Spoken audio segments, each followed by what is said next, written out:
Hello. कैसे हो? बढ़िया। क्या हाल? चलो,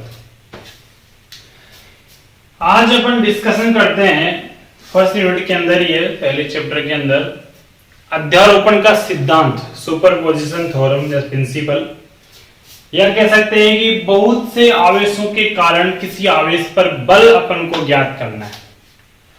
कूलाम के नियम में अपन ने क्या कहा था कि किन्हीं दो आवेशों के मध्य जो बल होगा वो कूलाम के नियम से आप ज्ञात कर सकते हो, लेकिन किसी एक आवेश पर काफी सारे आवेशों के कारण अगर बल ज्ञात करना हो तो फिर वो कैसे ज्ञात करेंगे?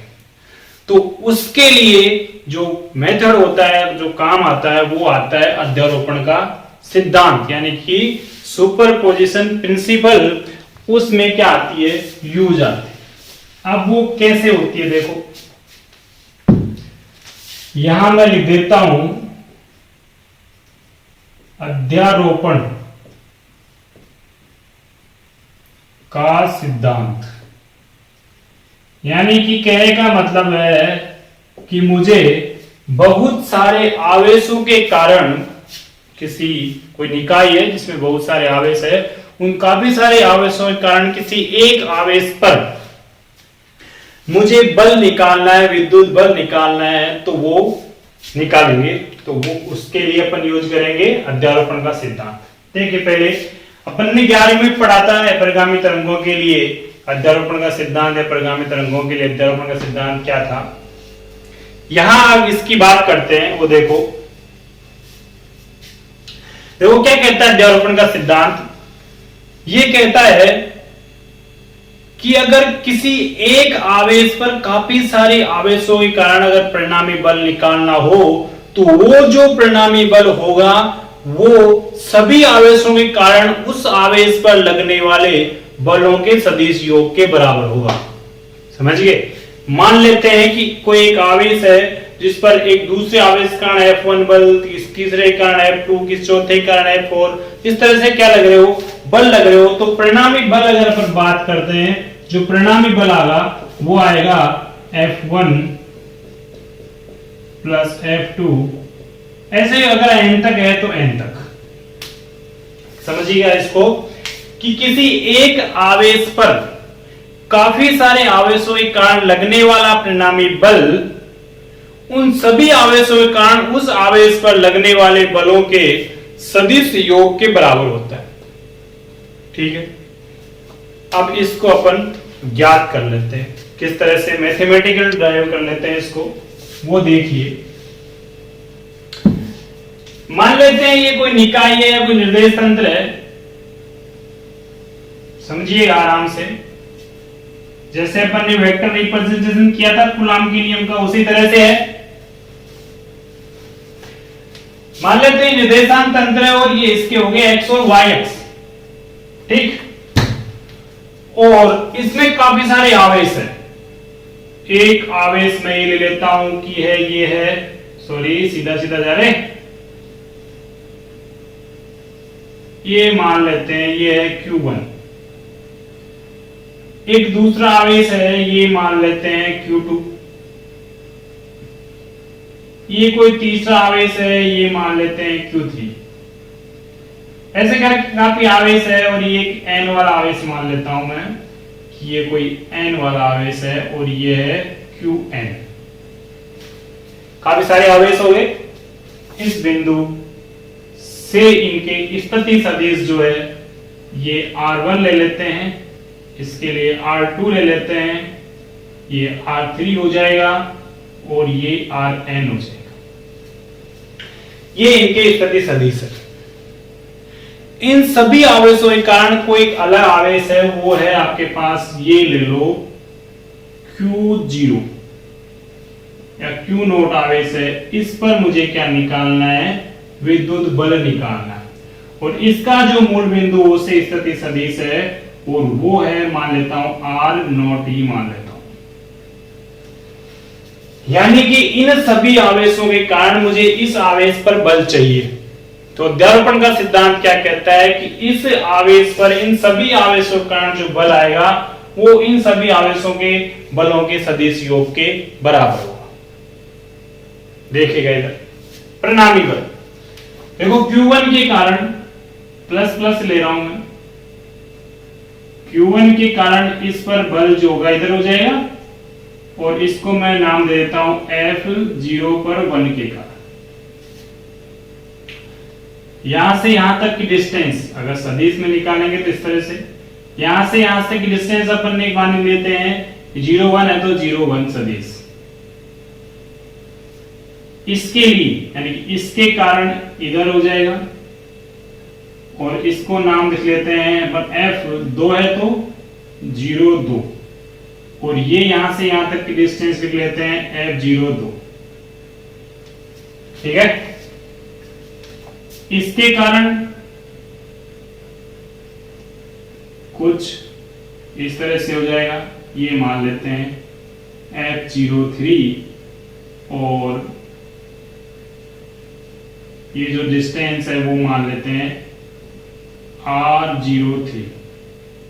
इस तरह से होता जाएगा। n के लिए भी मान लेते हैं कि ये n के लिए हो गया F0n, और ये डिस्टेंस R0n।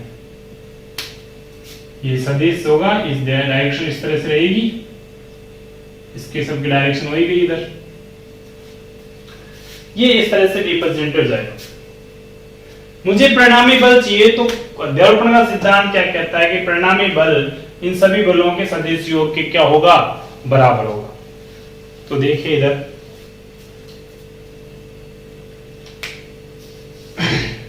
डेफिनेशन में बाद में लिखवा दूंगा, पहले इसको मैथमेटिकल कर लेते हैं कि आवेश Q0 पर या आवेश Q0 पर आवेश Q1 के कारण विद्युत बल, देखिएगा इधर क्या होगा, F0 पर 1 के कारण तो F01,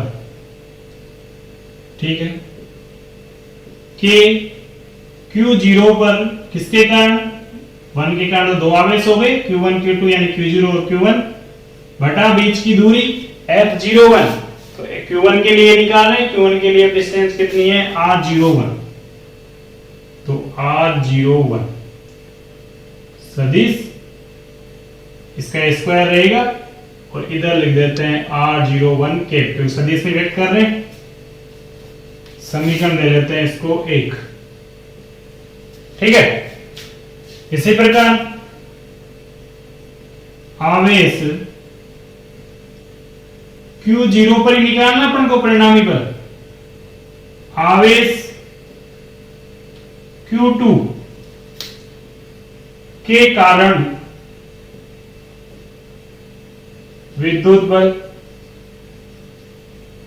ठीक है, तो 0 पर 2 के कारण तो F0 और 2, ठीक, बराबर के 0 एक आवेश दूसरा आवेश 2, डिस्टेंस कितनी है 2 के लिए 0,2, तो R02 स्क्वायर R02 कैप, समझ आ गया। अब इसी प्रकार से लिखते जाएंगे अपन कि आवेश Q0 पर Q3 के कारण, Q0 पर Q4 के कारण, यही चेंज आता रहेगा, बस थोड़ा ये बस सिंबल चेंज होते जाएंगे, 1 की जगह 2, 2 की जगह 3, 3 की जगह 4, 5 इस तरह से। तो इसी प्रकार से अपन n के लिए निकाल सकते हैं। इसी प्रकार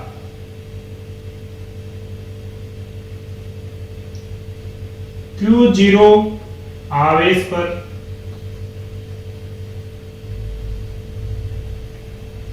Qn आवेश के कारण विद्युत बल, ठीक है, n के कारण निकाल लेते हैं।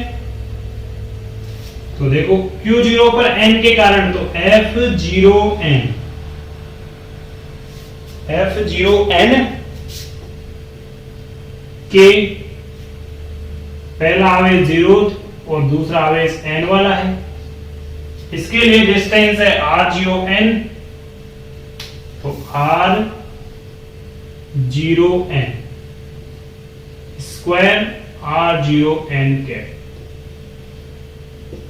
ठीक है, यानी इस तरह से अपन के पास अलग अलग बलों के कारण जो अलग अलग आवेशों के कारण जो बल लग रहे थे वो ये आएंगे। मुझे क्या चाहिए? परिणामी बल। तो अब यहां पर अध्यारोपण का सिद्धांत क्या कहता है कि जो परिणामी बल होगा इन सभी बलों के योग के बराबर होगा, सदिश योग के। तो देखिए इधर अध्यारोपण के सिद्धांत से आवेश Q नॉट पर परिणामी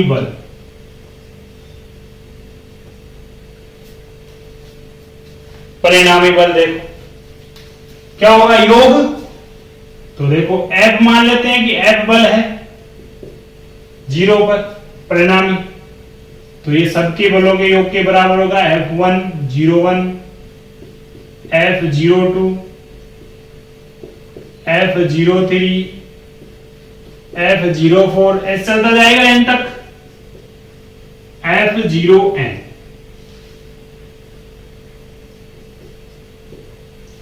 ठीक है, ये हो जाएगा परिणामी बल। ठीक है, तो इसका मान रख दो, आपके पास क्या आ जाएगा? परिणामी बल। तो इधर देखो आगे, तो समीकरण 1 2 3 4 जो भी है,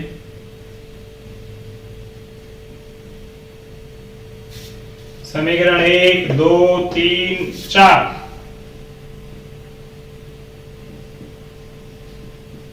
3 4 से ठीक। देखो यहां पर आएगा नहीं, इसलिए मैं इस डायग्राम को पहले मिटा देता हूं। ये समझ आ रहा होगा तुमको, डायग्राम तो ना, अब इसकी जरूरत नहीं है, इसको मैं हटा देता हूं और फिर कर लेते हैं। सभी आवश्यक कारण इस आवेश पर परिणामी बल निकालना है, तो ये बल तो यही लग रहे हैं, इस सबका क्या निकालना है? मुझे परिणाम निकालना है। तो इसको मैं हटा रहा हूं।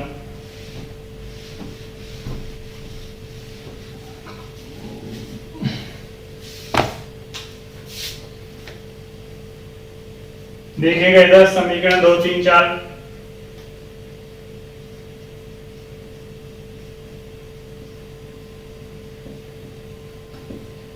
चार से परिणामी बल यानी सबका क्या रख दो? मान रख दो। तो F बराबर 01 का मान रखेंगे, तो 01 R01 कैप 02 R02 03 4 ऐसे आएंगे, तो n वाला रख देता हूं मैं, Q not QN R0n cube. ठीक है, फाइनल सूत्र निकाल लेते हैं सुपरपोजिशन का। देखो इसमें से K कॉमन आ रहा है क्या, और Q0 भी कॉमन आ रहा है, सही है ना। इधर क्या बचा? Q1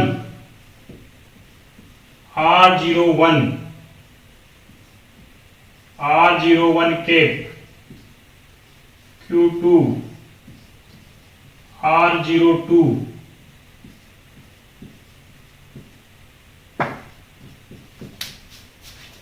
और QN R0n। ठीक है, ये आया कॉमन लेने पर। अब इसको सिग्मा में चेंज कर सकते हैं अपन, सिग्मा में देखो F के का मान तो कितना होता है? 1/4πε0, तो ये रख देता हूं। अब सिग्मा में चेंज कर देते हैं इसको, सिग्मा योग है ना, देखो योग है इसका 1 2 3 4 योग, इक्वेशन बना लेते हैं। देखो क्यू आई, ठीक, क्यू आई R0I, R0I, और I का जो मान है 1 से लेकर कहां तक है, N तक है। तो ये क्या आ गई आपके पास, परिणामी बल आ गया। Q0 आवेश पर सभी आवेशों के कारण क्या मिल गया आपको, ये परिणामी बल मिल गया। कोई दिक्कत है क्या?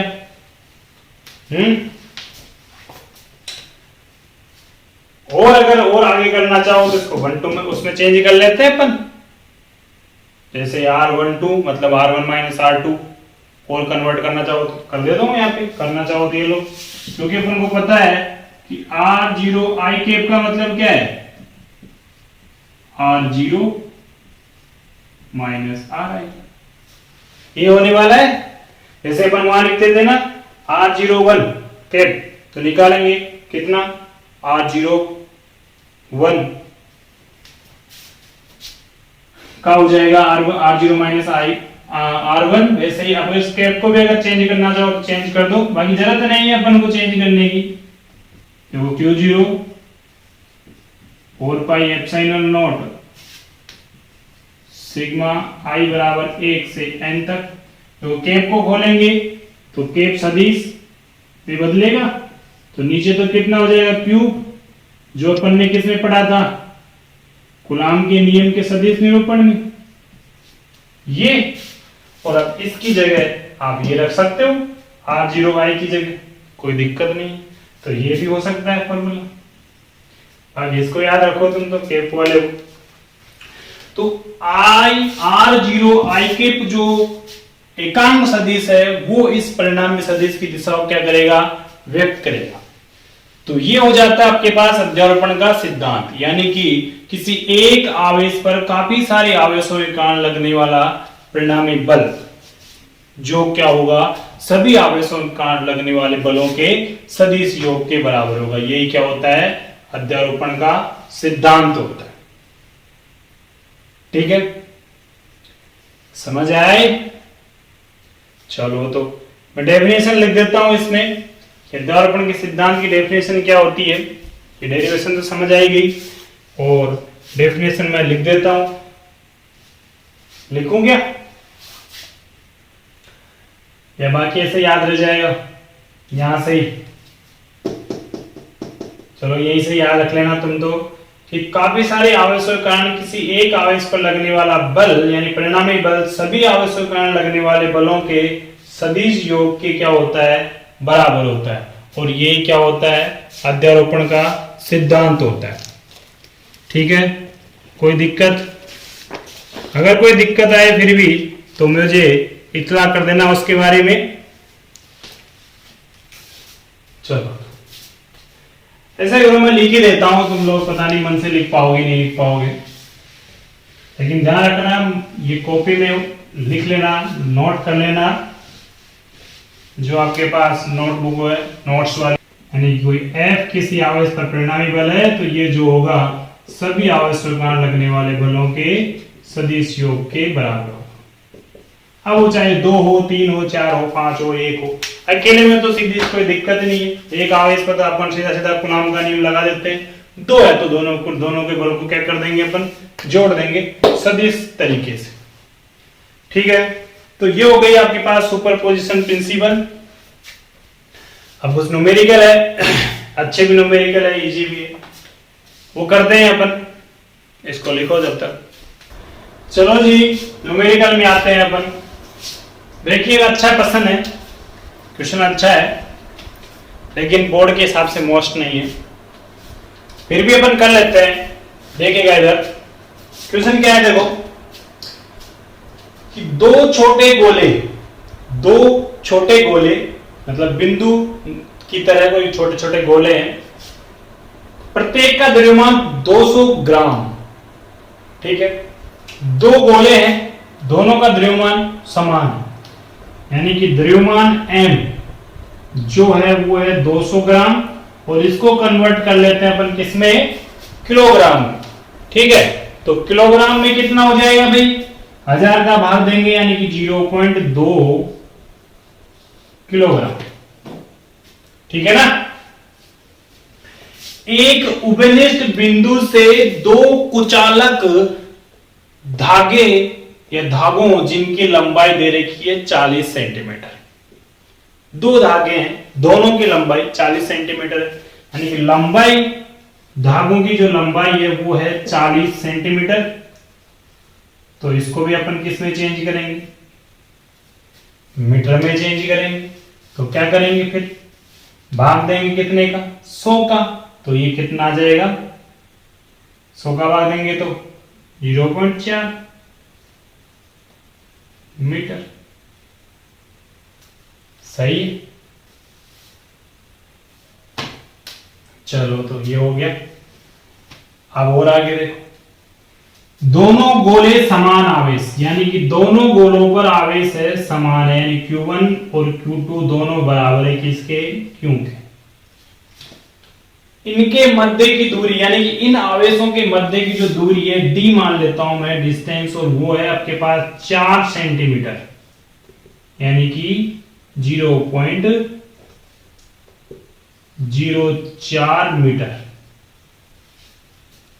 प्रत्येक गोले पर आपको आवेश का मान ज्ञात करना है, यानी कि इसे Q का मान ज्ञात करना है। आप देखिए डायग्राम बनाते हैं इसका। एक उभयनिष्ठ बिंदु, तो मान लेते हैं कि ये हो गया आपके पास कोई उभयनिष्ठ आधार हो गया, और ये पॉइंट हो गया कोई उभयनिष्ठ। कहां गया, उभयनिष्ठ बिंदु से दो कुचालक धागों जिनकी सहायता से इतनी लंबाई का है जो दो गोले लटके हुए हैं 200 ग्राम। तो देखिए, एक धागा ये और दूसरा धागा ये, ठीक है ना। हाँ, थोड़ा सही बना लेते हैं इसको ढंग से।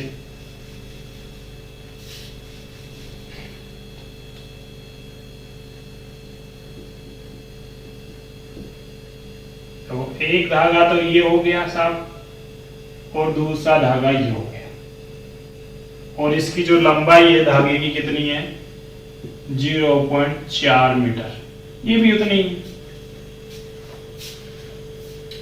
दो गोले लटकाए गए हैं, तो एक ये गोला है और एक ये गोला है, दोनों का द्रव्यमान समान है, आवेश भी समान है।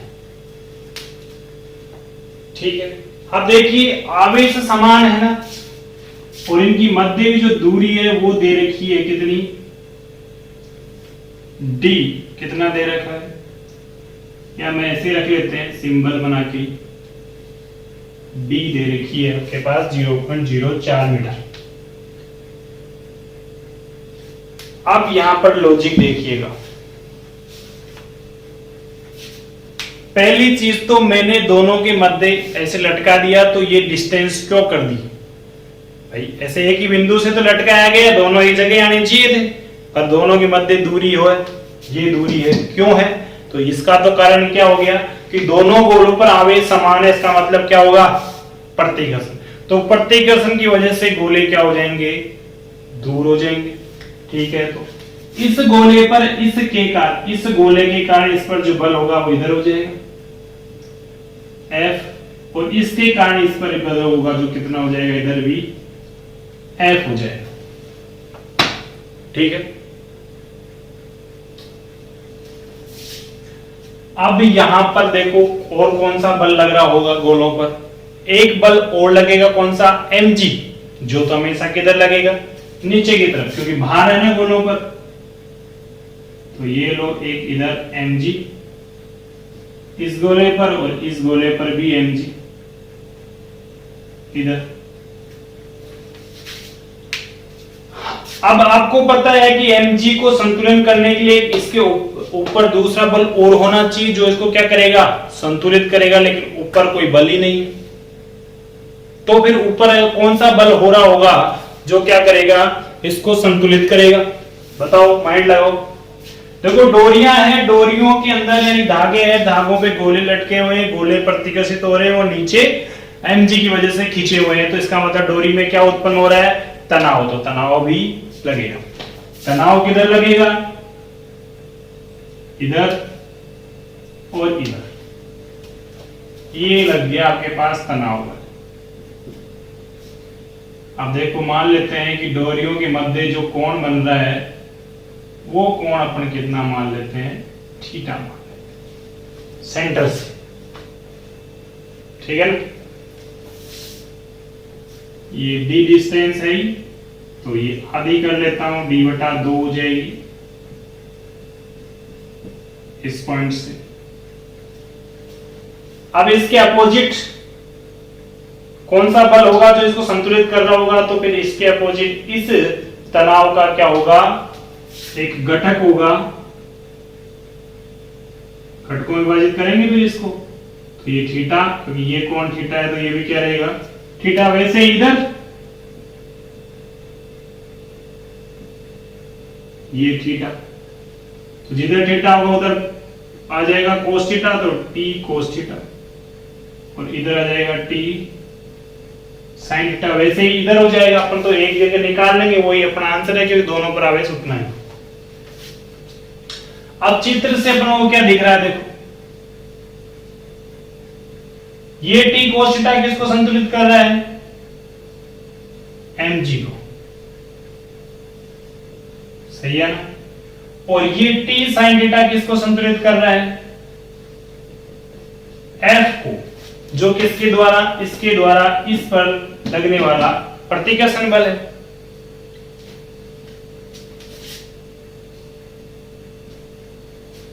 ठीक है।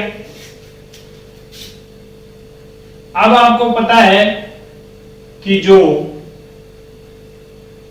F है वो कितना होगा, तो कूलाम के नियम से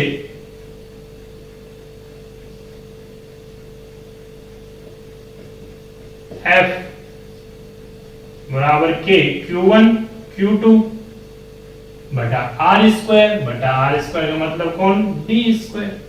Q1 Q2 दोनों बराबर है आवेश, तो इसकी जगह लिख सकता हूं मैं F बराबर K Q स्क्वायर बटा D स्क्वायर। तो T sin थीटा बराबर आ जाएगा आपके पास K Q स्क्वायर बटा D स्क्वायर। समीकरण 3 डिवाइड कर दो समीकरण 1 से, कर दो। तो देखो t sin थीटा में भाग देना है t cos थीटा का, इधर k q स्क्वायर बटा d स्क्वायर, और ये है mg, तो ये t कैंसिल, ये हो जाएगा tan थीटा, और ये आएगा k q square dmg, sorry d square mg, और ये हो गया समीकरण 4। ठीक है, ये मिल गए साहब। मुझे क्या चाहिए, Q का मान चाहिए, तो K का मान मुझे पता है, D का मान मुझे पता है, M का मान पता है, G का मान पता है, tan थीटा मुझे हटाना है। अब यहाँ पर एक लॉजिक लगाते हैं, देखो तो ये लंबाई है 40 सेंटीमीटर और ये लंबाई है कितनी, 4 सेंटीमीटर। ठीक है, दोनों में काफी अंतर हो गया, 10 गुना। इसका मतलब ये कोण क्या बनेंगे, छोटे बनेंगे, क्योंकि ये डिस्टेंस काफी कम रही होगी। ये तो चित्र में दिखाने के लिए अपन ने बड़ा बना दिया, क्योंकि ये तो सिर्फ कितनी है, 4 सेंटीमीटर, और ये कितनी है, 40 सेंटीमीटर। इसका मतलब कोण क्या रहे होंगे, छोटे। तो देखो चूंकि कोण छोटे हैं, अतः आप tan थीटा को लगभग क्या मान सकते हो, थीटा या साइन थीटा। और साइन थीटा अगर अपन निकाले सूत्र से तो साइन थीटा बराबर क्या आएगा, थीटा ये है, ये आपके पास कोई पॉइंट मान लेते हैं ओ, सॉरी ओ, और इसको नाम दे लेता हूं मैं ए, और इसको नाम दे लेता हूं बी। अतः त्रिभुज ए ओ बी में थीटा साइन थीटा क्या होता है, लंब बटा कर्ण। तो लंब ये, कर्ण कितनी दूर, सॉरी लंब की कितनी दूरी है, d बटा 2, और कर्ण कितना है l, तो d बटा 2 बटा l। ठीक है, इसको समीकरण दे लेते हैं 5।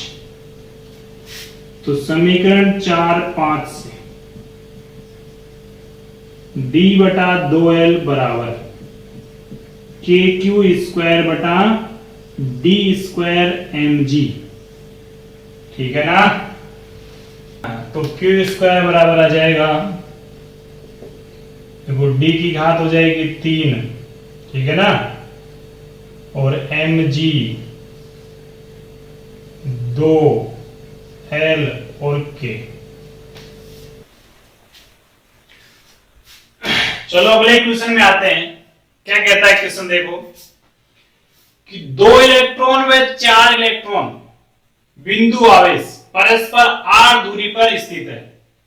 ठीक है, एक अन्य आवेश Q दोनों आवेशों को मिलाने वाली रेखा पर कहां रखें कि वह संतुलन में रहे, यानी कि उस आवेश पर दोनों आवेशों के कारण लगने वाला बल कितना लगे, 0 लगे, वो स्थिति आपको ज्ञात करनी। तो देखिए इधर सोल्व करते हैं। तो ये तो 2 आवेश हो गए, एक तो है 9 इलेक्ट्रॉन और दूसरा है 4 इलेक्ट्रॉन। ठीक है, कोई दिक्कत है? और मध्य की दूरी कितनी है पता नहीं है, मैं मान लेता हूं कितनी है, r है सब।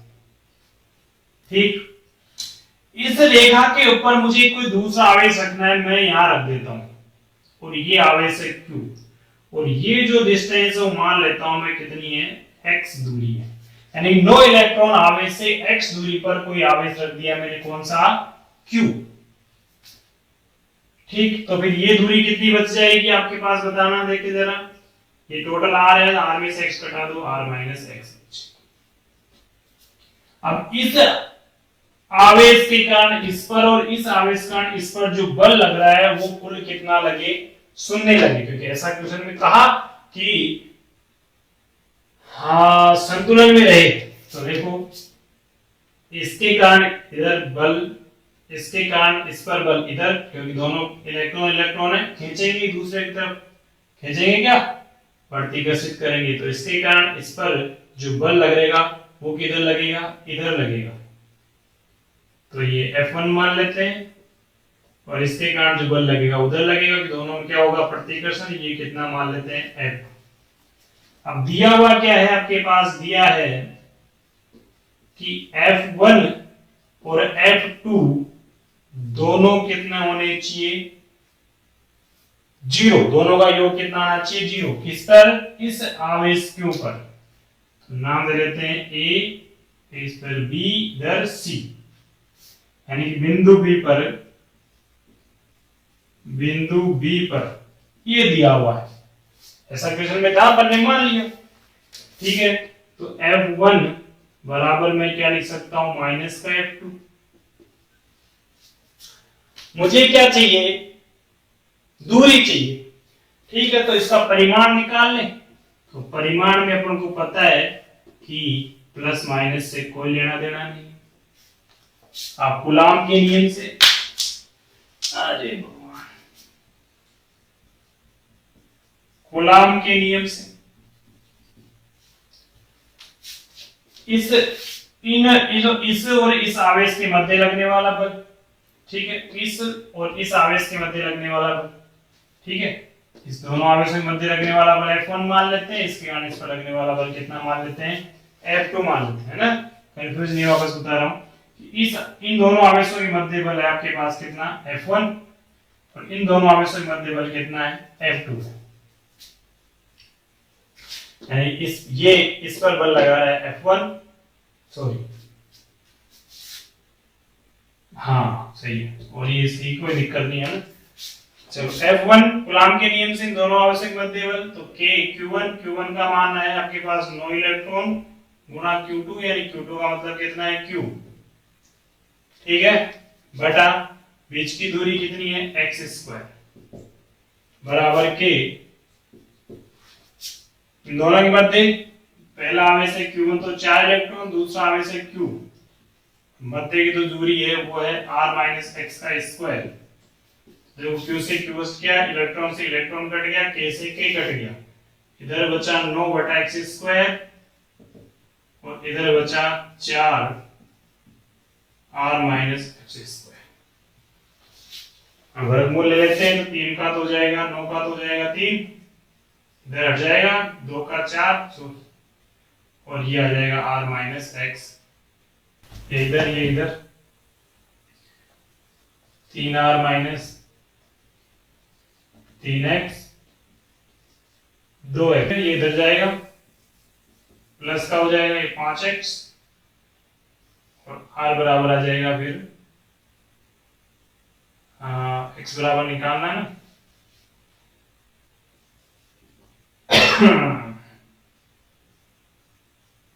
3/5, यानी इस दूरी पर अपन को क्या करना पड़ेगा, उस आवेश को रखना पड़ेगा, ठीक है। तो अगला करते हैं।